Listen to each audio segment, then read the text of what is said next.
Sud Radio Berkov dans tous ses états, midi 14h. Philippe David. Merci à tous de nous écouter. On est ensemble jusqu'à 14h, 1h15 de Face à Face avec Laetitia Stroche-Bonnard, éditorialiste au Point, auteur de la France aux éditions Presse de la Cité. C'est l'heure du Face à Face. Bonjour Laetitia. Sud Radio Berkov dans tous ses états. Le Face à Face. Bonjour Laetitia Stroche-Bonnard. Bonjour. De la France, ce pays que l'on croyait connaître. Dans l'intro, vous parlez d'une visite à l'Élysée lors du grand débat. Ça a un côté très ancien régime, très monarchique.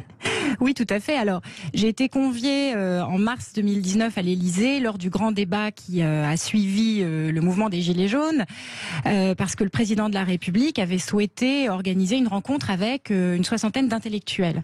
Donc, j'ai eu la chance d'être invitée. J'en étais très honorée. En revanche, c'est vrai que j'étais frappée par le fait que c'était comme si le monarque nous appelait à lui pour qu'on vienne lui donner notre avis sur des tas de sujets. Excusez-moi, en lisant, c'est très imagé. Je me suis un peu imaginé à la cour de Louis XIV à Versailles. Mais vous pouvez, parce que en fait, il était au milieu de nous et il nous faisait un petit peu réciter notre leçon et il nous répondait. Mais le paradoxe, c'est qu'il a à la fin parlé beaucoup plus que nous. Il y a eu 6 heures de débat, mais ce n'était pas vraiment des débats puisque nous parlions chacun à peu près 5 minutes. Et puis lui répondait pendant un quart d'heure. Donc mis bout à bout, j'avais calculé 8 heures même, je crois. Oui, mais 3 ou 4 heures de discours macronien, ce qui me faisait penser un petit peu à Fidel Castro. Mais plus sérieusement, il était venu pour nous entendre et le résultat, c'est que c'était nous qui devions l'écouter. Donc pour moi, ça traduisait quelque chose de bien plus général dans notre pays, qui est lié évidemment à la centralisation politique, qui est que le pouvoir ramène tout à lui et le pouvoir décide. Et même quand il prétend écouter, c'est lui qui parle, c'est lui qui donne la parole, c'est lui qui donne les orientations. Et c'est quelque chose qui, à mon avis, est devenu vraiment très fort avec l'actuel président de la République. Alors justement, au début du livre, je vous cite. Il y a plus de 10 ans, lorsque j'avais obtenu mon premier emploi comme chargé des discours de François Baroin, alors ministre du Budget, j'étais entré à Bercy le premier jour avec ce même sentiment de respect mêlé de crainte. J'avais vite déchanté, des conseillers aussi suffisants qu'insuffisants, la vacuité du ministre, la mainmise de la communication sur la politique, tout était choquant.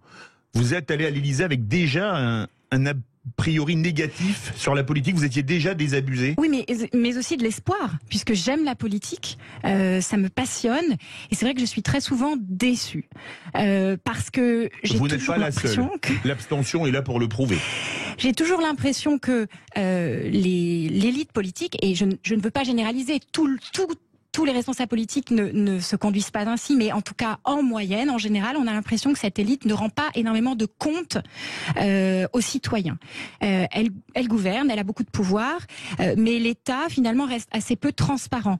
Et comme j'essaie de l'expliquer dans ce livre, ça ne tient pas seulement aux personnalités, hein. Je ne fais pas forcément le procès des personnes qui ont le pouvoir, mais ça tient à la structure d'un État qui est, en fait, une sorte de colosse dont on n'arrive pas à comprendre quelles sont les composantes qui ont vraiment une prise sur les choses. Il y a d'ailleurs un chapitre qui s'appelle le Léviathan, dont on va parler plus tard. Oui, tout à fait. Alors si je pouvais développer un peu, déjà, on a un exécutif à 2 têtes. Alors, c'est très difficile de savoir qui fait quoi, et surtout que pour le président de la République, c'est assez facile de rendre son gouvernement responsable de quelque chose qui ne fonctionne pas. Ensuite, vous avez une autre dualité du pouvoir entre l'exécutif et l'administration. On remarque quand même très souvent que certaines politiques sont menées par l'administration, mais sont endossées par les responsables politiques quand ça se passe bien, mais quand ça se passe mal, très souvent c'est le contraire. C'est-à-dire que les gouvernements vont dire que c'est l'administration qui est responsable. Par ailleurs, le président de la République n'est pas responsable devant le Parlement. C'est quand même très particulier. Si vous comparez avec le système britannique, là on a un Parlement avec un Premier ministre qui est responsable devant son Parlement, et si jamais on estime que sa politique n'est pas la bonne, eh bien on peut établir une motion de censure contre lui. Notre président de la République n'est responsable devant personne, si ce n'est devant nous tous les 5 ans. Mais 5 ans, c'est beaucoup. Pendant 5 ans, donc, il n'y a pas de moyen direct de juger sa politique. Et d'ailleurs, on le voit dans cette présente campagne, même tous les 5 ans, on n'a pas souvent les moyens de discuter de la politique du président de la République. Mais alors justement, vous avez vécu en Angleterre, au Royaume-Uni, j'avais prévu de vous poser la question un peu plus tard, mais là, vous m'avez donné une ouverture. Est-ce que on lit la comparaison que vous faites avec le Royaume-Uni? Est-ce que finalement, la France, c'est pas une monarchie qui ne dit pas son nom, et le Royaume-Uni, une république qui ne dit pas son nom non plus? Et c'est bizarre parce qu'ils ont guillotiné leur roi un siècle avant nous, mais on n'en parle jamais. Oui. Enfin, ils l'ont décapité, pas guillotiné, mais le résultat était le même. Mais ensuite, ils ont réussi à concilier la monarchie avec le parlementarisme et ils ont réussi à s'adapter à la modernité démocratique au sens où de plus en plus la monarchie est devenue une sorte de décorum. Mais ne nous trompons pas, la monarchie est quand même importante au Royaume-Uni dans la mesure où elle est un symbole de continuité et d'unité. C'est très important, mais c'est un symbole qui est à l'arrière-plan. La reine n'a aucun impact direct dans la politique. C'est une très bonne chose. En fait, vous dissociez le sacré du quotidien de la politique. Le problème de la France, c'est qu'on n'a jamais réussi à choisir. On a guillotiné notre roi, on a ensuite installé une démocratie, mais de façon très brutale. Ensuite, on est revenu vers la monarchie, on est revenu vers la République. Enfin, c'est tout le 19e siècle, en fait, qui est une succession d'alternances. Au 20e siècle, c'est un petit peu différent, mais quand même, on alterne entre différents types de régimes, entre un régime parlementaire et maintenant un régime présidentiel, mais qui prend des formes en fait de monarchie. Et en fait, on a concentré dans la même fonction, le président de la République, finalement la fonction monarchique et la fonction de chef de l'État. Ce qui est étonnant parce que du coup, on mélange ce que j'ai appelé le sacré et le quotidien, enfin plutôt la politique politicienne. Le problème, c'est quand vous mélangez les deux, eh bien, vous avez un rapport au pouvoir qui est assez ambivalent parce que vous n'allez pas réussir à demander des comptes à cet organe qui est à la fois celui qui gouverne et en même temps le sacré. Donc ça crée à mon avis énormément de confusion chez les Français qui à la fois respectent la fonction présidentielle et en même temps estiment que celle-ci ne rend pas assez de compte. Alors justement, vous parlez au début de votre livre de l'image de la France dans le monde. Les Français ont quand même une assez bonne image de leur pays globalement. Quelle est-elle, cette image? Alors, je tiens à dire que mon livre n'est pas seulement un ensemble de critiques de la France. Non, c'est très documenté. Historiquement, c'est un puits d'informations, je confirme. Et j'essaie aussi de montrer que on peut avoir des sentiments ambivalents à l'égard de son pays, ce qui est mon cas. Je suis très critique sur la structure politique de notre pays, mais je suis critique parce que je l'aime et parce que je trouve sa culture et son histoire extraordinaires. Quand vous êtes à l'étranger, si vous êtes français, vous avez un statut particulier. Vous l'avez peut-être remarqué. Ceux qui nous écoutent l'ont peut-être aussi expérimenté. On vous dit vous êtes français, Paris, c'est extraordinaire. Alors, bien sûr, ce sont des clichés, mais les clichés ont parfois un petit peu de sens. Et je trouve ça merveilleux qu'un pays si petit, du point de vue de la superficie, ait un tel rayonnement. En Allemagne, il y a un proverbe qui dit vivre comme Dieu en France, ça veut dire très bien vivre. Donc c'est quand même assez ce qui est, je crois, l'adaptation d'un proverbe yiddish. Je ne savais pas, je vous remercie. Donc je pense que les Français devraient se rappeler à quel point leur pays est fabuleux, parce que nous avons tendance aussi à nous enfermer dans une forme de déploration constante sur un supposé déclin de notre contrée, voilà une décadence généralisée. Je ne suis pas d'accord. Notre pays est plein de richesses et nous le savons. Alors justement, vous parlez d'un livre à un temps de moins que les moins de près de 50 ans ne peuvent pas connaître, un livre qui avait très bien marché à l'époque, le livre d'Alain Perfit, Le Mal français.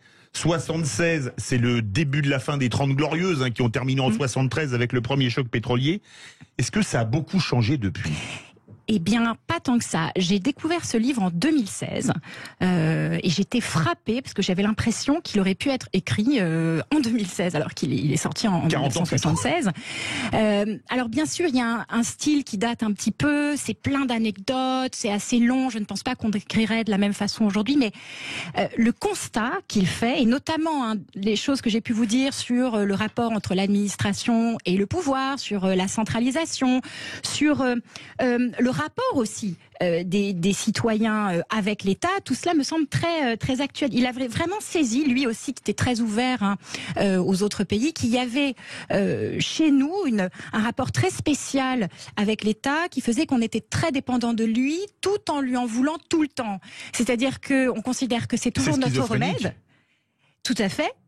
Mais en même temps, on l'appelle comme solution. Alors c'est schizophrénique, oui, d'une certaine façon, mais c'est parce que c'est une relation qui s'est construite sur le très long terme, où on a pris l'habitude en fait d'être protégé par l'État, de recevoir des aides, des subventions, un État-providence très généreux, le soutien à certains emplois, et en échange, eh bien, à accepter de perdre un certain nombre de libertés, hein, comme dans tous les pays. Sauf que mon intuition, c'est que on a accepté, d'en perdre peut-être trop que nécessaire. Je vais vous donner quelques exemples. Je vous ai parlé de la responsabilité de l'État. Ça, c'est une forme de perte de liberté. Si on ne peut pas comprendre vraiment ce que fait l'État, l'évaluer, voter souvent pour nos représentants, on a une perte de liberté. J'ai également évoqué la représentation. Il y a un problème de représentation dans notre pays. Je ne suis pas la seule à faire ce constat. Et il s'est aggravé parce qu'aujourd'hui, il y a tellement de partis différents qui ne sont pas représentés ensuite dans l'élection majeure qu'est l'élection présidentielle. En raison du scrutin majoritaire. Voilà que l'expression de la diversité du pays ne peut pas atteindre le sommet de l'État. Le problème de la représentation, c'est une autre forme de perte de liberté. Donc ça explique pour moi ce déséquilibre que j'ai appelé dans mon livre le contrat de créance ou la société de créance, qui fait que à la fois on donne trop à l'État. On est mécontent de trop en donner, mais comme on ne connaît que l'État comme solution, on lui demande toujours de nous aider. Alors justement, dans les faux semblants de l'identité, vous parlez des 2 ruptures du 21 avril 2002, Jean-Marie Le Pen au second tour de la présidentielle, et du 29 mai 2005, le non au traité constitutionnel européen. Avril, mai, c'est le printemps des peuples comme en 1848, mais dans les urnes et pas dans la rue. Oui, c'est possible. Je parle de ces 2 ruptures parce que elles ont trait à 2 enjeux différents. 2002, on le sait, c'est l'irruption d'une France qu'on pensait ne pas exister. En fait, une France populaire qui a son mot à dire sur la question de l'identité française, je dis à tort ou à raison, mais qui exprime en fait un ras-le-bol de ne pas être écouté. 2005, alors c'est une date extrêmement importante. Le traité établissant une constitution pour l'Union européenne est rejeté en France par référendum. Et puis la voix populaire n'est pas écoutée puisque 3 ans plus tard, Nicolas Sarkozy fait adopter ce traité sous le nom de traité de Lisbonne par le Congrès. C'est un événement... Avec le soutien de l'opposition, soit dit en passant. 90% ou 95% du Parlement a voté pour. Avec le soutien de tout le monde. Et ça, pour moi, c'est une date, en fait, vraiment clé dans notre histoire parce qu'elle a vraiment signifié à nos concitoyens que ce qu'ils votaient n'avait pas de sens. Comme disait Coluche, la dictature c'est ferme ta gueule, la démocratie c'est cause toujours. Oui, mais là c'est comme souvent Coluche a raison. Et je le dis tout en ayant voté pour cette constitution à l'époque. J'étais quand même très choquée que ensuite la voix des urnes, enfin le choix des urnes ne soit pas entendu. Et je pense que ça a laissé beaucoup de traces. Ça explique un certain nombre ensuite peut-être de dérives, de choix des extrêmes, mais on peut comprendre. Et vraiment, je ne m'explique pas que nos dirigeants à l'époque aient fait ce choix. On va continuer à en parler, Laetitia Stroche-Bonnard. Un excellent essai de la France, ce pays que l'on croyait connaître, publié chez Perrin, Presse de la Cité. Je peux vous dire que on croit le connaître, on pense le connaître, on imagine le connaître, mais quand on lit ce livre, on le connaît encore plus, mon cher Joseph. Et n'hésitez pas à nous appeler pour réagir à ce livre, potentiellement au 0826 300 300. À tout de suite sur Sud Radio. Sud Radio Berkov dans tous ses états, midi 14h. Philippe David. Et dans le face-à-face, nous avons le plaisir d'avoir avec nous Laetitia Stroche-Bonnard, auteur de la France, ce pays que l'on croyait connaître. C'est un essai publié chez Perrin, Presse de la Cité. Vous parlez dans votre livre de l'identité française. Vous dites par exemple que les langues régionales ont été anéanties par la Troisième République. Je vais vous poser la question, comme on est sur Sud Radio, de manière un peu caustique. L'identité française, qu'est-ce que alors ça, c'est vraiment une question piège. J'ai une vision très simple et quotidienne de l'identité française. Je crois vraiment à ce qu'on pourrait appeler un patriotisme du quotidien, qui fait que l'identité française, elle réside dans des habitudes, dans des coutumes, dans des usages qu'on ne peut pas forcément décrire ou analyser ou conceptualiser, mais qu'on vit nous-mêmes au quotidien. Quand on est en France, on le sent qu'on est en France. Les maisons sont construites d'une certaine façon, les magasins se présentent d'une autre façon, nous avons certains produits que n'ont pas d'autres pays, nous comportons les uns avec les autres d'une certaine manière. Nous avons tendance, par exemple, à être très francs, un petit peu impulsifs, un petit peu agressifs, mais en même temps très attachants et je pense très investis dans nos relations. Toutes ces choses qu'on ne trouvera pas au Royaume-Uni, par exemple, ou en Allemagne.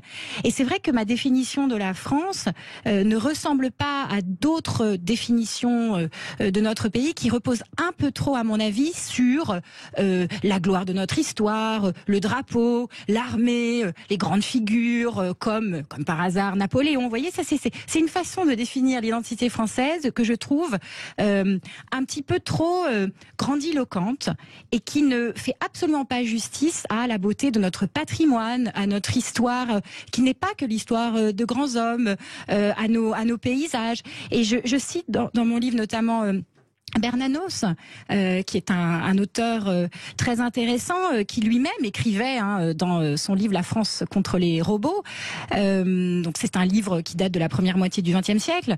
Que pour lui la France, ça n'était pas le drapeau, mais c'était justement la beauté d'un clocher, d'un paysage. Et c'est cette France qu'il aimait. Je trouve qu'on entend trop peu, notamment dans notre campagne électorale en ce moment, ce genre d'éloge de la France, comme si l'identité française c'était forcément quelque chose de très froid et pas du tout quelque chose de charnel. Justement, vous avez une citation qui est très intéressante. Vous avez parlé de Georges Bernanos. André Tardieu, un des grands hommes politiques de la Troisième, qui écrivait, je cite, dans Le Souverain captif, « Ces changements que la nation ne réclamait point ont été l'œuvre d'infimes minorités parisiennes qui les envoyaient à la province par le télégraphe. La France n'était ni royaliste en 1814, ni orléaniste en 1830, ni démocrate en 1848, ni bonapartiste en 1851, ni républicaine en 1870. Elle s'est contentée de subir le fait et d'adopter après coup le régime imposé. » Est-ce que ce constat, il n'est pas plus vrai que jamais entre France urbaine et France périphérique, centre-ville et banlieue, gilets jaunes des perdants de la mondialisation et vacances au Club Med des gagnants de la mondialisation? Alors, je pense qu'on ne peut pas forcément mélanger tous ces sujets. Ce que dit Tardieu, c'est que il analyse les changements politiques. C'est-à-dire qu'il montre qu'à l'origine des très nombreux changements qui ont eu lieu au XIXe siècle, il y a souvent des minorités, et j'ajouterais souvent des minorités parisiennes. Et ça, c'est toujours des minorités parisiennes. C'est un grand drame de notre pays, puisque notre pays est très centralisé, et pas seulement d'un point de vue politique. Le politique amène l'économique, le politique amène le culturel. Tout va à Paris, tout est aspiré, j'ai envie de dire, à Paris, y compris les élites. Si vous comparez à un pays comme l'Allemagne est très intéressante parce que chaque région a une identité, chaque région a parfois une force industrielle à part, mais aussi des médias indépendants et puissants et une élite intellectuelle. Personne n'est aspiré à Berlin. Dans chaque région, il y a une vie intellectuelle et culturelle qui se constitue. D'ailleurs, et qui la principale bénéficie à la région économique n'est pas la région de Berlin, c'est la Ruhr. C'est la Rhénanie du Nord-Westphalie. Tout à fait. Et ce qui m'amène à votre question sur les clivages français. Je pense qu'on a un petit peu trop tendance à considérer les clivages français sous l'angle de la mondialisation, comme vous l'avez dit, des perdants versus les gagnants. C'est un petit peu plus compliqué parce que il y a des gagnants de la mondialisation partout, même dans des lieux qui ont l'impression d'être des perdants. Je sais que c'est difficile à faire entendre, mais notre pouvoir d'achat, en tout cas dans toute la France, le pouvoir d'achat n'a pas baissé. Pour les classes moyennes, ça, ce sont des chiffres qu'on a. Et c'est vrai que quand on les dit, eh bien, ils semblent un petit peu sortis de nulle part, mais c'est la vérité. Après, ça ne veut pas dire que certaines personnes, dans leur expérience, aient le sentiment d'avoir perdu en niveau de vie. Mais je voulais juste les classes moyennes se paupérisent quand même en France. Alors, il y a un débat là-dessus. C'est intéressant parce qu'il y a un débat sur les chiffres. Il y a des gens comme Emmanuel Todd qui vont vous dire qu'il y a une paupérisation et ils vont vous dire que les chiffres de l'INSEE sont mal construits. Il y a d'autres gens qui vont prendre les chiffres de l'INSEE et qui vont vous dire « Ah ben non, les chiffres de l'INSEE nous montrent qu'il n'y a pas de paupérisation généralisée et que même il y a des départements qui s'en sortent très bien et des départements qui sont parfois très loin d'une métropole et encore plus loin de Paris. Donc je voulais juste apporter un petit peu de complexité là-dessus. Et pour finir sur la mondialisation, on a énormément parlé de ces sujets, notamment suite au livre de Christophe Guilluy sur les fractures françaises, la France périphérique. Je pense qu'on oublie le facteur justement de la centralisation. On oublie que si vous centralisez tout vers les grandes villes et vers Paris, forcément, le reste du pays va en souffrir. Or, les gens comme Christophe Guilluy ne citent jamais la centralisation. Au contraire, ils sont les premiers à dire qu'il faut plus d'État. Donc moi, je vois un énorme paradoxe dans ce genre d'analyse. Justement, vous en parlez dans le Léviathan français. C'est une partie de votre livre, je vous cite. On comprend mieux dès lors la très grande difficulté que nous avons à alléger cet État devenu bouffi, persuadé que nous sommes que sans la prébende publique, il n'y a point de salut, ce qui est presque devenu vrai. Les Français, ils sont ataviquement étatistes, Laetitia Stroche-Bonnard. Je ne crois pas, hein. Je ne sais pas une identité génétique, c'est le fruit d'une relation qui s'est construite sur des siècles, donc je ne prétends pas qu'on peut... Ça date de Philippe le Bel. Bon, moi je le date plutôt de Louis XIII, de la construction d'une monarchie forte. Je suis plus âgé que vous, c'est pour ça que je remonte à Louis XIII. À Philippe le Bel, pardon. Mais je tiens à insister quand même sur le fait que d'abord, mon livre n'est pas une critique de la dépense publique. Ce n'est pas le énième livre qui va vous dire qu'on dépense trop, qu'il faut réduire telle ou telle dépense. Mon but, c'était de comprendre pourquoi on n'arrive pas à faire différemment. Pourquoi on n'arrive pas à réduire cette dépense? Mais la dépense, c'est juste un exemple. Et la dépense, finalement, c'est pas si important. La question, c'est les termes de l'échange. Si tout le monde était content, on pourrait être satisfait. Le problème, c'est que dans notre pays, la dépense publique est très élevée et en même temps, l'insatisfaction des Français est extrêmement élevée. Donc, moi, j'ai commencé ce livre par ce paradoxe, en me disant comment est-il possible que dans ce pays si agréable et si généreux, on éprouve ce sentiment de frustration perpétuelle. Justement, dans le chapitre suivant, Le pouvoir sans pouvoir, vous écrivez: comme hier, l'État prend davantage aux citoyens qu'il ne lui donne, mais ce qu'il lui octroie en échange est plus éphémère encore, car il n'offre qu'une illusion de protection et de maîtrise. Est-ce que finalement, si je résumais votre formule, la France, c'est un régalien mini pour des impôts maxi? C'est pas mal. Belle formule. Je parle de la France, là, dans ce passage, aujourd'hui, parce que si vous revenez, disons, à la moitié du XXe siècle, là, on avait encore une illusion de puissance et de maîtrise. Je critique quand même le régime présidentiel dès son apparition, mais je constate quand même qu'il est encore moins efficace aujourd'hui qu'il y a plusieurs décennies. Et je l'explique de la façon suivante. Depuis quelques décennies, ce qui a changé, c'est que il y a une multiplication des centres de pouvoir. Il y a eu la mondialisation, il y a l'explosion des réseaux sociaux, il y a une individualisation de plus en plus grande des individus. Les gens veulent s'affirmer en dehors de communautés d'appartenance. Et donc face à ça, je pense que l'erreur de l'État a été de penser qu'il pouvait faire comme si de rien n'était. Et mimer la puissance, c'est-à-dire continuer à faire comme avant et dire je vais créer des emplois, je vais chercher la croissance avec les dents, je vais faire du Made in France. Mais c'est encore pire, parce que là, non seulement vous niez la réalité, mais en plus vous avez encore moins de prise sur le monde si vous pensez que vous allez pouvoir faire tout ce que vous faisiez avant. Ma vision ou ma préconisation modeste, ce serait que l'État soit plus humble et se demande dans quel domaine il peut être vraiment efficace. En se disant, voilà, j'abandonne ce domaine parce que ça ne sert à rien, je ne suis pas utile, je suis moins utile que le secteur privé. En revanche, je me concentre sur ce domaine, par exemple l'éducation, par exemple l'environnement. Et si je privilégie un certain nombre de champs, d'interventions, là, je serai efficace. Est-ce que vous diriez que l'État est devenu omnipotent et impotent? Ah, c'est une autre très belle formule. Bah merci. Mais ce qui me gêne, c'est la rhétorique, le discours qui est très présent en plus chez beaucoup de candidats sur l'État. Aucun ne nous dit la vérité. Et quand Lionel Jospin, il y a quelques années, a dit « l'État ne peut pas tout », on lui est tombé dessus. Mais alors, pourtant, il énonçait une réalité. Il énonçait une réalité, c'était en 1997 de mémoire, lors de la fermeture de l'usine Renault à Vilvoorde. C'était même pas pour une affaire qui se passait en France. C'est la preuve que l'État français veut même s'occuper de ce qui se passe à l'étranger, c'est ça? Oui, et surtout en matière d'industrie, ce qui est étrange, c'est que l'État veut intervenir partout, mais il n'y a pas de stratégie. L'Allemagne, qui est un pays beaucoup plus libéral que le nôtre, a une stratégie industrielle. Sauf que sa stratégie, déjà, elle est conçue sur le très long terme. Et surtout, elle prend acte du fait que l'innovation vient de l'entreprise, elle vient du terrain et qu'il faut travailler avec les entreprises et non pas arriver, colmater, boucher les trous une fois qu'il y a des problèmes. C'est donc pas comme la coque du Titanic qu'on essaye de vider avec une cuillère à soupe ou au mieux une louche. Sud Radio, Berkoff dans tous ses états, le face-à-face avec Laetitia Stroche-Bonnard de la France, ce pays que l'on croyait connaître, essai publié chez Perrin, les presses de la Cité. Un essai passionnant sur la France. Alors, il y a encore plein de choses. On va continuer l'interview jusqu'à 13h30, si vous le voulez bien. Et ensuite, vous répondrez aux auditeurs. Avec plaisir. Eh bien, on se retrouve tout de suite. Sud Radio Berkov dans tous ses états, midi 14h. Philippe David.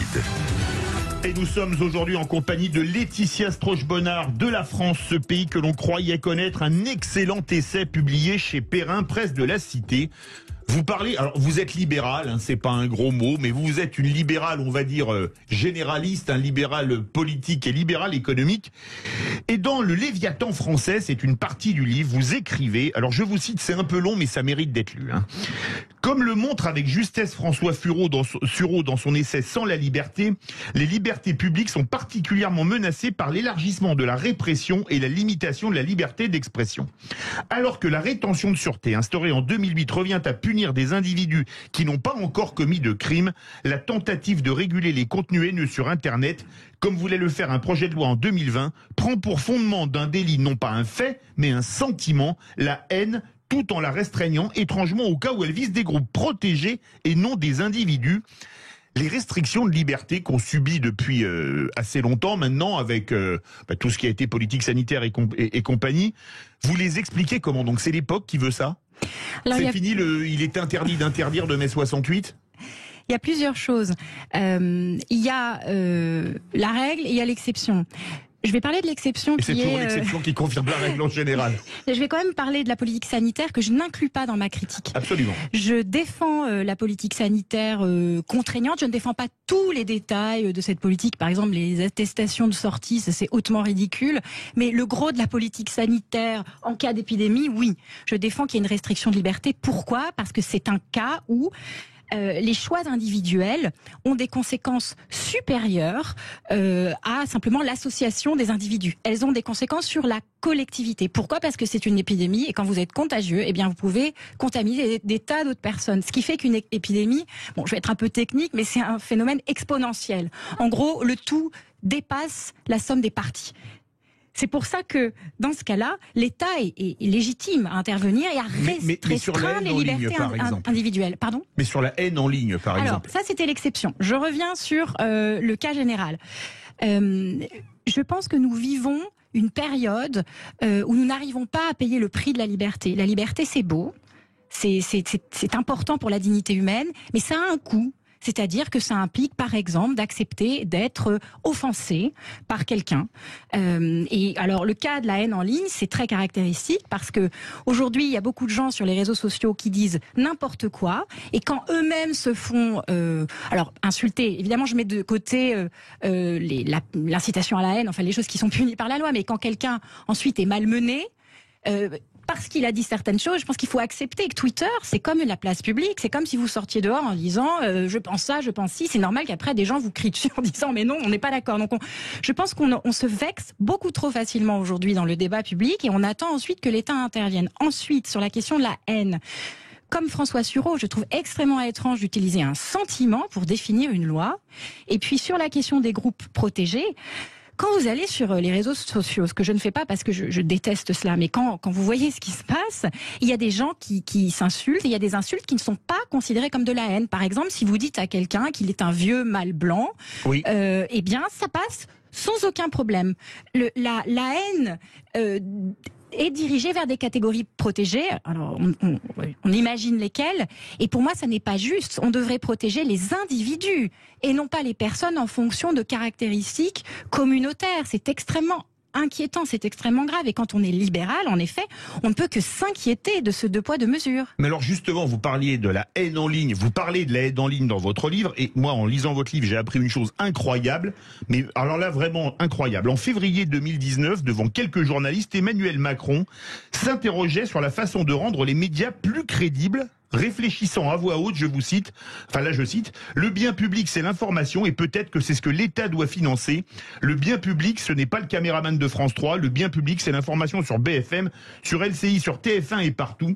Il faut s'assurer qu'elle est neutre, financer des structures qui assurent la neutralité, que pour cette part-là, la vérification de l'information, il y ait une forme de subvention publique assumée avec des garants qui soient des journalistes. Cette rémunération doit être dénuée de tout intérêt, mais quelque part, cela doit venir aussi de la profession. C'est le ministère de l'Information, c'est l'ORTF, c'est quoi ? Un petit peu. Alors déjà, c'est une usine à gaz. Enfin, vous imaginez à quoi ça pourrait ressembler. Mais surtout, c'est une impulsion extrêmement autoritaire. Ça signifie en gros qu'on veut faire réguler l'information par des journalistes qui réguleraient leurs collègues déjà, ce que je trouve très étrange.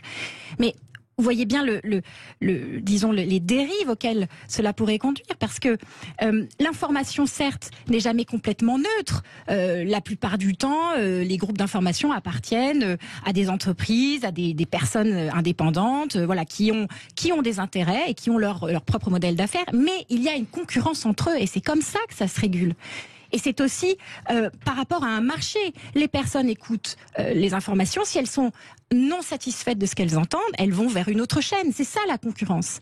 C'est que le système se régule de lui-même de façon organique. Si l'État commence à vouloir intervenir dans un système qui se régule tant bien que mal, eh bien forcément il va faire des choix. Et on ne peut pas imaginer que ces choix ne seront pas biaisés. Le problème de l'État, c'est qu'il est tout seul. Il n'y a pas de concurrence vis-à-vis de l'État.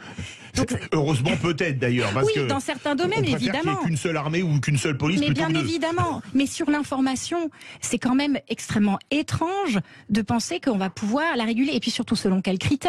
Qui va définir? Alors bien sûr, le vrai du faux, on peut arriver à savoir si une information est vraie ou fausse. Mais quand même, la plupart de nos médias ne propagent pas de fausses informations. Donc du coup, ce genre aussi d'autorité pourrait très vite dériver vers une sorte d'évaluation morale du bien fondé de certaines opinions qui sont exprimées dans les médias. Donc moi, cette nouvelle est passée plus ou moins inaperçue. Et d'ailleurs, Emmanuel Macron je l'ai découverte dans votre livre, soit dit en passant. Il a fait cette proposition, les journalistes ont été horrifiés, et puis c'est arrivé ce test. Alors, le directeur du Point, Étienne Gernel, a écrit un éditorial pour critiquer cette déclaration. Mais c'est vrai que c'est un des seuls. Donc là, il a été admirable. Mais ce qui m'inquiète, c'est que ça n'est pas seulement anecdotique. Cela révèle chez ce président et candidat une propension à vouloir centraliser énormément le pouvoir, à vouloir maîtriser énormément de domaines. Et en plus, c'est quelqu'un qui se prétend libéral, enfin qui ne l'a jamais affirmé, mais que, disons, qu'on désigne très souvent comme tel. Et c'est une grande dérive, oui. Et vous avez dit un mot, alors c'est pas un gros mot, même si pour certains ça l'est, libéral. Je vous cite, il existe un cas où nous tombons en France presque tous d'accord, la critique du libéralisme économique de l'extrême gauche à l'extrême droite, tous s'en méfient et même le détestent. Pourquoi? Les Français sont ataviquement antilibéraux? Oui, alors c'est compliqué. Il y a eu Alain Madelin, pourtant. C'est compliqué parce qu'il y a une ambiguïté entre le libéralisme politique et économique. Il y a beaucoup de personnes qui se sentent plutôt libéraux politiquement, qui aimeraient qu'il y ait plus de pluralité, qui sont très démocrates, qui défendent même la démocratie directe. Et puis, dans le même temps, ces mêmes personnes vont détester le libéralisme économique, c'est-à-dire la liberté des échanges, la création d'entreprises, l'innovation, le fait que la propriété privée soit, disons, protégés, qu'on ne taxe pas trop les entrepreneurs, enfin toutes ces choses. J'ai du mal à comprendre déjà cette dissociation. Quand on est libéral dans tous les domaines. Ça ne veut pas dire qu'on est libéral absolu, ça ne veut pas dire qu'on est ultra-libéral comme on dit, mais ça veut dire qu'on est intelligemment libéral dans chaque domaine. Sinon, ça n'a pas de sens. Et alors, pour répondre à votre question, en France, en effet, il y a une hostilité très forte à l'égard du libéralisme économique depuis longtemps. Alors, on a des sondages depuis quelques décennies. On est toujours plus hostile que les autres pays européens. Et ce qui est intéressant, c'est qu'il y a une augmentation de l'opinion favorable à l'égard du libéralisme dans les années 80-90. Dans tous les pays européens. Mais la France, malgré l'augmentation, est restée en dessous des autres pays européens. C'est quand même assez intéressant. Alors, je l'explique par la prépondérance de l'État, mais comme j'ai essayé de le démontrer tout à l'heure, ça n'est pas seulement parce que l'État est très présent et l'État dépense beaucoup. C'est parce qu'on a entretenu cette interaction que j'estime assez délétère entre le citoyen et l'État, que finalement le citoyen a l'impression, mais ça c'est quasiment instinctif, que l'État fait mieux, que l'État sait mieux faire, que quand il faut décider une stratégie économique ou industrielle, l'État saura mieux que l'entreprise, parce que l'État il est un. alors que la concurrence, il y a plein d'entités différentes, il y a plein d'entreprises, elles ont des intérêts. Comme si la multiplicité des intérêts ne pouvait pas être une bonne chose. Est-ce qu'on atteint presque le temps avant de parler avec les auditeurs? J'ai lu une chose extraordinaire sur les piétons et les vélos. Vous vous en rappelez? Est-ce que vous pouvez le raconter? Parce que vraiment, c'est très drôle. Et là, on se demande si on vit dans la République française ou dans le royaume du père Ubu. Alors c'est un truc de bobo, hein. Je l'ai lu dans un article publié dans Le Monde il y a quelques années, où en fait une commission se réunissait sur la sécurité routière pour savoir si les deux roues motorisées pouvaient utiliser les trottoirs. Et il y avait plusieurs sous-commissions ou sous-associations dedans. Et donc là où le représentant de l'association qui représentait les piétons dit alors, mais attendez, alors il n'y avait pas que les deux roues motorisées, pardon, les vélos et les deux roues motorisées. C'est ça.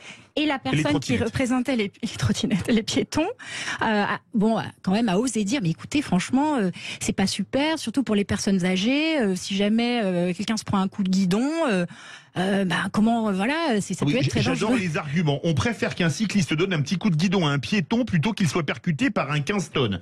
Chose à laquelle on lui répond un petit coup d'épaule à une vieille dame frêle atteinte d'ostéoporose peut la faire tomber, l'immobiliser et la condamner à l'isolement. Et chose à quoi on répond, la vieille dame va apprendre la mixité et elle deviendra attentive au vélo. Si on craint un coup de guidon, il ne faut plus sortir de chez soi. Là, c'est Uburois, c'est Alfred Jarry. Je conseille à nos auditeurs, s'ils ont l'occasion de lire ce passage, parce que il y a donc ce dialogue entre ces entités et la conclusion, c'est écoutez, la vieille dame, elle a qu'à ne pas sortir de chez elle si elle a peur, et puis elle apprendra la mixité.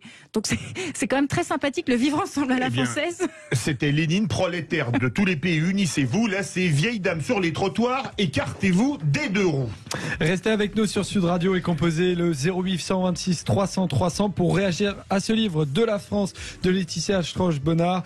On est ensemble jusqu'à 14h et on sera juste après cette courte pause avec Simone, une auditrice qui veut réagir. À tout de suite sur Sud Radio. Sud Radio Berkov dans tous ses états, midi 14h. Philippe David. On est ensemble jusqu'à 14h. Philippe David est en tous ses états et c'est l'heure des auditeurs et des auditrices. Simone de Castel-Sarrazin nous appelle. Bonjour Simone. Bonjour Simone. Bonjour à vous, bonjour Philippe David, bonjour à tous vos invités. Je n'étais pas d'accord tout à l'heure avec votre invité sur la comparaison avec l'Allemagne. Pour moi, l'Allemagne n'est pas le modèle. Je ne souhaite pas que chaque région ait son indépendance, comme ce qui est en train de se préparer pour la Corse et puis les Catalans peut-être après, etc. Non, pas du tout. Notre pays n'a été fondé sur autre chose que les autres pays. Nous, on a eu des rois et des rois qui ont réuni toutes, qui ont bien vu que pour faire un pays, il fallait une unité, il faut une tête, et après tout le monde gravite autour de cette tête, mais c'est elle qui décide pour les choses très importantes de ce qui est à faire pour tout le pays. C'est comme ça qu'on est unis. Si chacun fait ce qu'il veut dans son coin, c'est pas possible. Voilà. Alors après, ça n'empêche pas. Par exemple, on voit bien que les maires actuellement n'ont plus de pouvoir, et je ne suis pas d'accord. On leur enlève tout le pouvoir. Ça, c'est pas bien. Mais l'État doit s'occuper de l'éducation, de la santé, de la sécurité, de la justice. Et la loi est pour tout le pays pareil, pour tout le monde pareil. Après, ça n'empêche pas une certaine liberté. Alors, restez avec nous, Simone de Castel-Sarrazin, Laetitia Stroche-Bonnard. Oui, bonjour madame, je vous remercie pour votre question qui est très intéressante et je dirais qui est centrale parce qu'elle pose vraiment la question du modèle. Alors, nous ne sommes pas d'accord en effet sur le modèle idéal. Je comprends la défense de l'unité que vous faites, madame, et en effet, elle est dans notre histoire, donc on ne peut pas la défaire. Cependant, mon constat, c'est que dans certains domaines, l'unité peut nuire en fait au bien-être tout simplement, et même paradoxalement à l'égalité. En fait, je vous prends un exemple très simple. Si vous avez deux régions ou deux départements ou deux villes très différentes, vous ne pouvez pas avoir exactement la même politique. Si vous voulez arriver en fait à l'équité, vous devez avoir des politiques différentes. Et ça, je pense qu'au niveau local, c'est possible. Et pour continuer sur la remarque que vous faites sur les sujets dont l'État doit s'occuper, vous avez tout à fait raison. L'État doit s'occuper de politique étrangère, de la justice, de l'intérieur. Il y a énormément de domaines qui sont l'apanage d'une nation parce que c'est la bonne échelle. Moi, ce qui m'intéresse, c'est de réfléchir à la bonne adéquation entre un type de compétence et une échelle. Par exemple, en termes d'éducation, on peut s'interroger sur l'échelle pertinente. Est-ce que l'échelle pertinente ne pourrait pas être, par exemple, la région pour adapter au mieux la politique éducative? Ça ne veut pas dire du tout qu'on accepterait des inégalités entre régions. Ça veut dire justement qu'on combattrait mieux les inégalités parce qu'on irait chercher les solutions sur le terrain. Donc, ce qui m'intéresse vraiment, c'est de partir du terrain et de réfléchir au bon niveau d'intervention. Mais justement, Simone, je vous redonne la parole. Oui. Et je vais me faire votre avocat, vous voyez, on est bien avec les auditeurs de Sud Radio. Quelque part, est-ce que ça s'explique pas par le fait que la France, c'est un pays qui a plus de 1000 ans, enfin, désolé, mais pour moi, la France, ça commence à Brennus et Vercingétorix. Alors, voyez, si je suis ancien, même si ça s'appelait la Gaule à l'époque, alors que l'Allemagne, ça a 155 ans, c'est né le 18 janvier 1871, en faisant un pays de briques et de broc avec la Prusse, la Bavière, le Grand-Duché de Bâle, le Royaume du Wurtemberg, etc. Est-ce que c'est pas la différence, c'est qu'on a fait un pays en mélangeant un peu tout il y a 150 ans contre un pays hyper centralisé qui a plus de 1000 ans? Alors, écoutez, moi je ne suis pas tout à fait d'accord. Si vous chacun fait ce qu'il veut, il faut qu'on ait une espèce d'envie commune. Vous voyez, ça n'empêche pas. Quand vous avez par exemple, je ne sais plus comment ça se fait maintenant, mais quand il y avait la Poste, vous passiez un concours, hein, oui. et vous alliez là où on avait besoin de vous. Après, vous partiez dans la région, votre région initiale, si vous souhaitez. C'est toujours le cas dans l'éducation nationale ou la police. On peut faire pareil. Pour les médecins, on peut faire pareil. On a un État qui, quand même, normalement, est au courant de ce qui se passe dans les régions, est au courant des manques et s'adapter aux manques.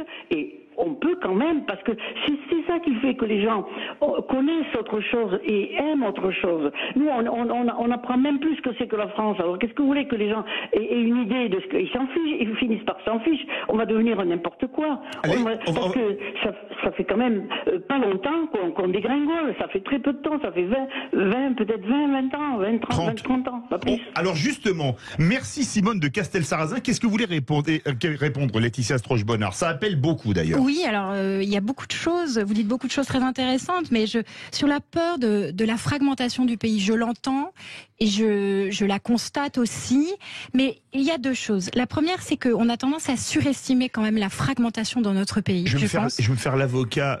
Castelsarrasin, oui. C'est le sud de la France, on veut pas un scénario à l'espagnol ou en Catalogne, on parle catalan, et au Pays Basque. Vous voyez ce que je veux dire? Je ne défends pas du tout la sécession régionale, l'indépendance, je ne défends même pas l'indépendance, je défends un peu d'autonomie locale, mais absolument pas la sécession. Enfin, ça n'aurait pas de sens.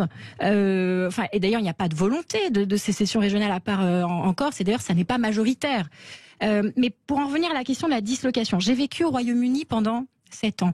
Et là, j'ai vu ce que c'est qu'une société où les gens vivent vraiment dans des communautés différentes en fonction souvent de leurs appartenances, leurs origines religieuses, etc. Je sais qu'en France, on s'inquiète, mais j'aimerais rassurer aussi nos concitoyens sur le fait que nous sommes très loin de ces modèles et que nous gardons une cohésion. Et j'essayais de décrire ça au début de l'émission quand je parlais de ce que c'était qu'être français, cette espèce de patriotisme de tous les jours que des gens, même quand ils viennent d'ailleurs, arrivent ensuite à intégrer. Je ne dis pas que tout le monde le fait, mais je dis quand même qu'il y a une capacité aussi à vouloir se fondre dans ce modèle qui est présente. Ça, c'est la première chose.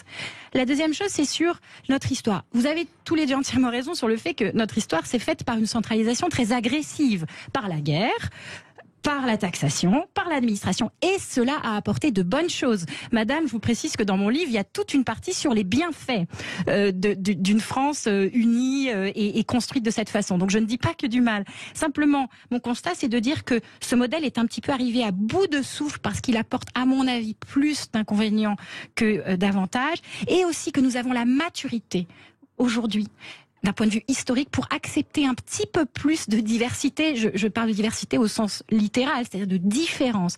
Mais je ne veux absolument pas de dislocation. Je pense que ça permettrait simplement à la France d'être plus à l'aise avec elle-même. On part. Merci beaucoup Simone de Castelsarrasin. Ah, on va dans un endroit, c'est joli Castelsarrasin, mais là magnifique, n'est-ce pas, mon cher Exactement. Joseph? On part en Gironde, on va retrouver... Sur le bassin d'Arcachon. Exactement. On va retrouver Jean-Luc qui a un message à vous faire passer. Bonjour Jean-Luc. Bonjour Jean-Luc. Bonjour. Oui, bonjour à vous et félicitations pour votre émission. Merci. Alors voilà, moi je tenais, s'il vous plaît, à réagir aux propos que la dame a tenus. Laetitia Stroche-Bonnard. Voilà, et qui est de plus en plus répandu actuellement à cause de la campagne électorale. Et souvent d'ailleurs, ce sont des propos émanant du parti au pouvoir, et qui consistent à prétendre que les classes moyennes n'ont rien perdu durant ce quinquennat. Alors ça, moi je tiens à m'élever fortement contre ces assertions qui sont totalement fausses, puisque les classes moyennes aujourd'hui, moi ça fait 5 ans que je suis en retraite. En 5 ans, alors que le taux d'inflation réel, je pense, est proche de 10%. Pendant ces 5 ans, nous avons eu 1,1% d'augmentation, et c'est absolument tout, puisque en tant que classe moyenne, toutes les primes concernant la cherté de la vie, concernant le carburant, etc., nous sommes passés à côté. Et sans compter qu'au début du quinquennat de M. Macron, il s'est empressé de nous soutirer 100 € de plus au titre de la CSG. Donc, pour moi, si vous voulez, c'est insupportable d'entendre des propos comme ça qui sont faux. Moi, je souhaiterais que cette dame... elle soit beaucoup plus précise et qu'elle se renseigne un peu plus. Jean-Luc, vous restez avec nous, elle va vous répondre. Laetitia Stroche-Bonnard, qui avait commencé à répondre tout à l'heure. Le déclassement français des classes moyennes, c'est quand même une réalité, non? Alors, il me semble que j'avais été quand même un petit peu plus modérée. Bonjour monsieur, merci pour votre question critique. Parlons vrai, c'est le slogan de Sud Radio, c'est écrit sur le mur. J'ai quand même dit tout à l'heure qu'il y avait un débat, et moi je ne suis pas statisticienne. Je citais justement le débat entre quelqu'un que vous connaissez sûrement, qui s'appelle Emmanuel Todd, qui, dans un de ses livres, explique que les chiffres, justement, qui prétendent que la classe moyenne ne s'est pas paupérisée sont faux, et qui dit l'INSEE ne calcule pas bien l'évolution du niveau de vie. Alors moi, je ne suis pas spécialiste de ce genre de chiffres, donc je lis ça chez Emmanuel Todd. Ensuite, je lis l'INSEE ou d'autres livres. Je pense notamment à un livre qui vient de sortir récemment au PUF d'un économiste qui s'appelle Guillaume Bazot, qui s'appelle L'épouvantail néolibéral, et qui lui aussi prétend, donc c'est un expert, c'est pour ça que j'ai l'impression de m'être renseigné, prétend lui aussi qu'il n'y a pas eu de telle paupérisation. Mais, alors je continue, ce sont des moyennes. Oui. Tout cela, ce sont des moyennes. Et le problème, c'est que il y a la moyenne, et puis il y a les écarts vis-à-vis de la moyenne, et il y a ce que vivent les gens. Donc ça n'est pas parce qu'il y a des moyennes qu'ensuite la situation d'une personne particulière ne peut pas être problématique. Et s'ajoute à ça un autre problème, qui est qu'il y a des différences selon les régions, et même à l'intérieur des régions, selon les départements et selon les villes. Et donc les statistiques, la plupart du temps, ne peuvent pas avoir cette vision très fine.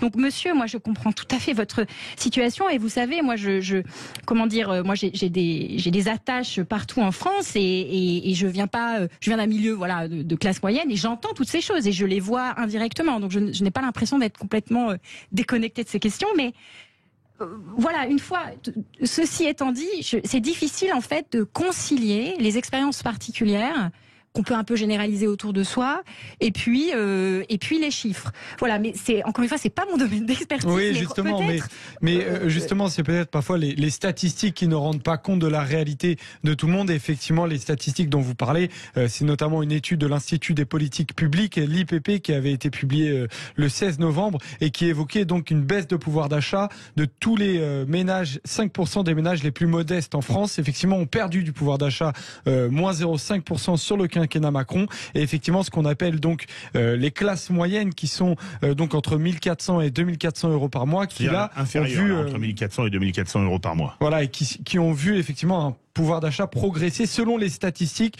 d'environ plus 1,5% à 2%. Mais effectivement, toutes les statistiques, des fois, ne reflètent pas toutes les réalités comme celle de Jean-Luc. Et il y a d'autres problèmes, c'est que parfois dans les statistiques, on prend en compte des choses que les gens ne réalisent pas forcément. Je crois que le fait d'avoir un téléphone portable, un smartphone, c'est considéré comme un accroissement de pouvoir d'achat sur le papier, parce que ça vous permet de faire énormément de choses. Mais après, est-ce que c'est une bonne façon de mesurer le pouvoir d'achat? Je ne sais pas, parce que finalement, votre vie change, mais tout ne change pas avec un téléphone portable. Absolument. Jean-Luc, un mot pour conclure, parce qu'on doit faire une pause.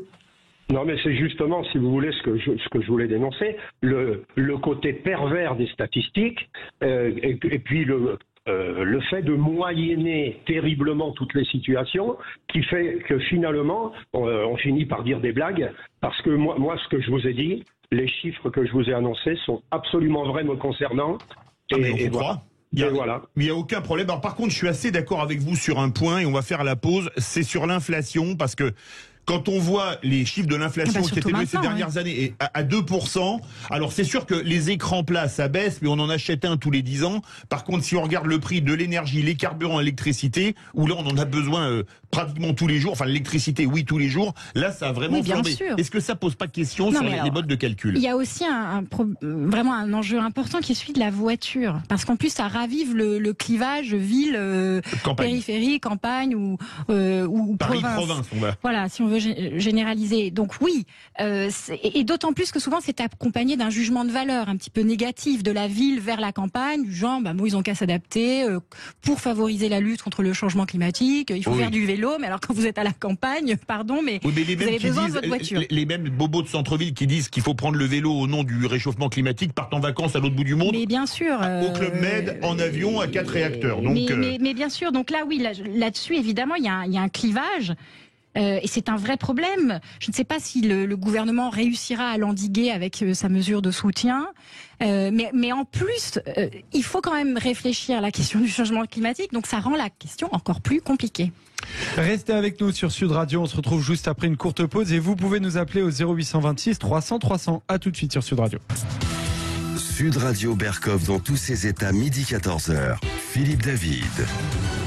On est ensemble sur Sud Radio jusqu'à 14h. On continue à parler de votre livre, Laetitia Strauss-Bonnard, sur de la France. Et vous pouvez nous appeler au 0826 300 300. Et je vais vous faire réagir sur 2 points. Au début du livre, à la fin du livre. Au début du livre, vous parlez de votre visite à l'Élysée, où il y a pratiquement que des intellectuels de gauche. Et à la fin de votre livre, vous parlez de la culture, dont vous dites qu'elle est de gauche. Et vous citez même Sartre. Les intellectuels aussi. En juillet 54, Libération publia une longue interview de Sartre à son retour d'un voyage en URSS où le philosophe annonçait doctement que, je cite, « Le citoyen soviétique possédait à son avis une entière liberté de critique et que vers 1960, avant 1965, si la France continuait à stagner, on était en pleine Trente Glorieuses, le niveau de vie moyen en URSS sera de 30 à 40% supérieur au nôtre. » Comment est-ce que vous expliquez... C'était bien vu. Ah ben c'était très bien vu, oui. Comment est-ce que vous expliquez cette doxa de la gauche dans la culture en France? Vous voulez dire sa prééminence? Sa prééminence, oui. Dans la prééminence culture, de sa doxa, voilà. Et dans le monde intellectuel, pourquoi les intellectuels sont de gauche, en d'autres termes? Alors c'est une question vraiment fondamentale et que de nombreuses personnes se sont posées avant moi. Il y a 2 façons de voir le problème.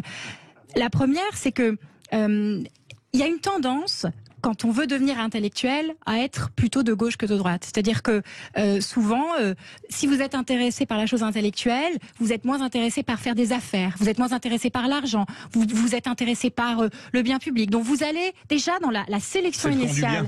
Mais pas forcément. Je ne serais pas aussi, je serais pas aussi radicale. Je dirais que c'est aussi la conviction que si on va dans le service public, par exemple, pour devenir universitaire et ensuite faire des recherches, on est loin des intérêts privés et on peut mieux penser. Je pense que c'est une erreur de réfléchir comme ça, mais j'observe que c'est comme ça que réfléchissent beaucoup de personnes. Donc vous avez déjà un pool de personnes de gauche plus nombreuses que de personnes de droite parmi les intellectuels.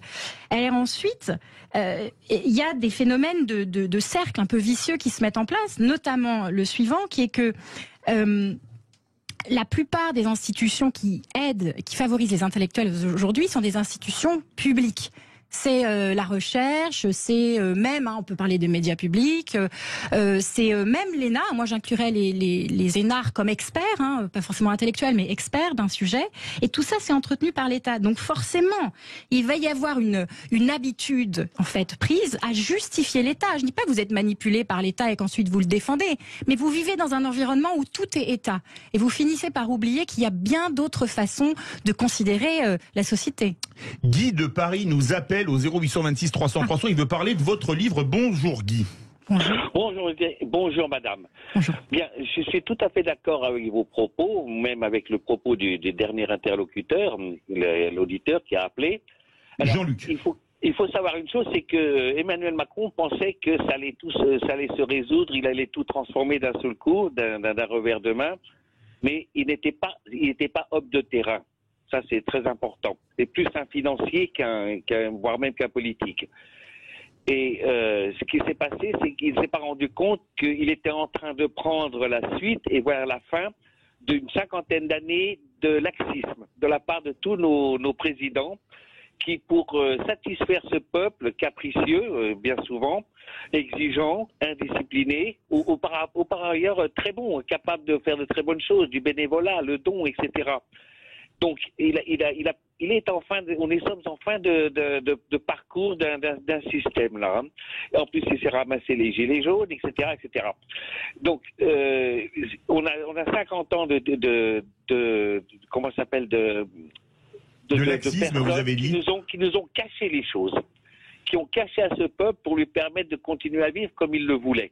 Liberté, je vous coupe, je vous redonne la parole. Vous voulez dire qu'on a acheté la paix sociale à crédit, c'est ça?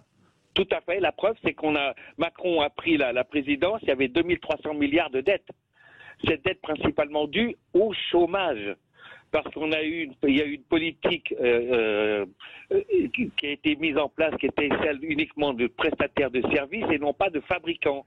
Donc toutes les personnes qui n'étaient pas capables de faire des études, ou soit parce qu'elles n'en avaient pas les moyens, soit parce qu'intellectuellement elles ne pouvaient pas le faire, sont restées sur le bas-côté. Et elles ont été satisfaites par des moyens qui sont mauvais, c'est le chômage. Donc l'argent puisé dans la caisse des pays qui nous ont, comme la Chine ou comme les pays d'Arabes Unis, qui ont financé cette dette. Voilà. Donc c'est comme ça que la chose s'est passée inaperçue. Alors on va faire réagir. Tous nos présidents depuis Giscard d'Estaing ont endetté le pays au lieu de mettre des industries en place de manière à ce que tout le monde travaille. Ce qui se passe à l'heure actuelle, c'est le mal-vivre dû au manque de travail depuis près de 40 ans. Le dernier budget en équilibre en France, c'est 1974. Je le rappelle simplement. Laetitia Stroche-Bonnard, pour répondre à Guy de Paris. Il est d'accord avec vous, donc vous êtes d'accord avec lui. Théoriquement, ça va ensemble. Oui, bonjour monsieur, je vous remercie pour votre intervention. Alors, il y a plusieurs choses intéressantes dans ce que vous dites. D'abord, la question de l'industrie, et j'élargirais même à l'artisanat.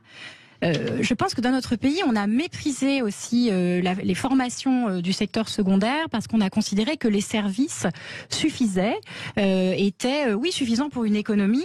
Et on a même, à mon avis, et ça on l'a depuis un certain temps, une forme de mépris vis-à-vis des métiers manuels. Vous avez parlé de terrain. Je vais encore parler de l'Allemagne. Hein. Là-bas, on sait que pour devenir artisan, il y a un cursus très reconnu quand vous avez fait un apprentissage et qu'ensuite vous vous lancez dans une carrière d'artisan, vous pouvez très bien gagner votre vie. Et ça, c'est une chose qui en France passe toujours mal. Alors même si on essaie de faire des efforts, je pense que c'est parce qu'on valorise beaucoup trop la formation intellectuelle, l'abstraction, les études supérieures dans l'université, même pour des gens qui n'en ont aucune envie. Et ça, c'est dramatique parce que au final, on se retrouve avec des personnes mal orientées qui ne font pas ce qu'elles aimeraient faire, et ça nuit de toute façon à l'économie de notre pays. Par ailleurs, sur ce que vous dites sur les dépenses publiques et le fait qu'on achète la paix sociale, comme vous l'avez dit, moi, ce que j'essaie de décrire dans ce livre et ce que je préconise, c'est que on retrouve une forme de liberté vis-à-vis de l'État, au sens où on soit moins dépendant financièrement de cet État, pour qu'on puisse, vivre nos vies sans lui, parce qu'on n'en a pas forcément besoin. Et je pense que c'est important pour la dignité personnelle. L'argent qu'on gagne soi-même, c'est pas exactement la même chose que l'argent qu'on gagne de l'État, même si c'est le même montant. Et les gens qui travaillent le savent. Les gens qui créent des entreprises, qui sont fiers de ce qu'ils font, le savent. Et ça, c'est quelque chose qu'on a malheureusement un petit peu perdu. Et pour finir, quand je prône la liberté, je ne prône pas la liberté ultra-individualiste. Je ne dis pas que c'est du chacun pour soi, qu'il faut s'en remettre au marché et que ça suffit pour bien vivre. Moi, je plaide aussi à un retour de ce que j'appelle la société civile, c'est-à-dire des formes de solidarité, donc notamment via des associations ou des fondations qui n'ont pas besoin de l'État, qui sont indépendantes. Il nous reste même pas une minute. Dernière question. De la France, ce pays que l'on croyait connaître, comme disait le général de Gaulle, la France, elle est éternelle pour vous ? Mais bien sûr. Et vous savez, j'ai vécu 7 ans au Royaume-Uni et je suis revenue parce que la France me manquait. Et donc, malgré tous les défauts que je peux lui trouver, je lui trouve tellement de qualités que j'ai envie d'y vivre. Et puis, de toute façon, si je la critique, c'est que je l'aime. Mais écoutez, qui aime bien châtie bien, c'est un vieux proverbe populaire. Merci beaucoup Laetitia Stroche-Bonnard, un excellent livre de la France, ce pays que l'on croyait connaître, publié chez Perrin, Presse de la Cité. Et maintenant, c'est vous qui allez nous annoncer le menu de l'émission de Brigitte Lay, mon cher Joseph. Exactement, Brigitte Lay, qui sera en direct de 14h jusqu'à 16h et qui recevra Jean-Luc Letellier, président fondateur du Crédavis, Centre de recherche et d'études pour le droit et à l'accès à la vie sexuelle, auteur de Leur sexualité n'est pas un handicap aux éditions RS. Qu'est-ce qu'on entend par consentement sera la question posée. Philippe David, on se retrouve dès demain sur Sud Radio, bien évidemment. De midi à 14h dans Berkov dans tous ses états. À demain. Sud Radio.